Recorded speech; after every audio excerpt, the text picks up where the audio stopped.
எடுக்கிறதுன்னு முடிவு பண்ணிட்டா யாரும் அதிகமாக பார்க்காத படத்துலேருந்து எடுக்கணுங்க. 100 கோடி 500 கோடிக்கு மேலே வசூல் பண்ண படத்துலேருந்து எடுத்தால் ஈஸியாக கண்டுபிடிச்சிருவாங்க. மதராசி மூவி இன்னைக்கு மத்தியான ஷோ போய் பார்த்துட்டு வந்தேங்க.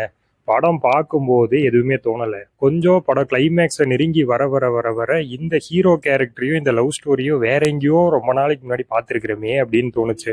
நானும் யோசிச்சு யோசிச்சு யோசிச்சு யோசிச்சு பார்க்குறேன். கடைசியில் படத்தை முடிச்சுட்டு வெளியில் வரும்போது தாங்க என்னால் ரிலேட் பண்ண முடிஞ்சுது. அது வேற எதுவும் இல்லை, கிங்காங்குடைய அதே ஸ்டோரியை தான் அப்படியே ப்ளே பண்ணியிருக்காங்க.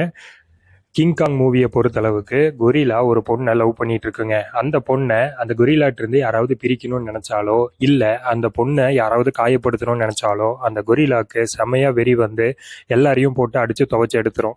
அதையே தான் இந்த படத்திலேயே ஒர்க் அவுட் பண்ணியிருக்காங்க. எஸ்கே உடைய கேரக்டர், அதாவது ரகு அப்படின்னு சொல்லக்கூடிய அந்த ஹீரோ கேரக்டர் கிட்டத்தட்ட அந்த கொரிலாவுடைய கேரக்டர் தான் கொடுத்துருக்காங்க.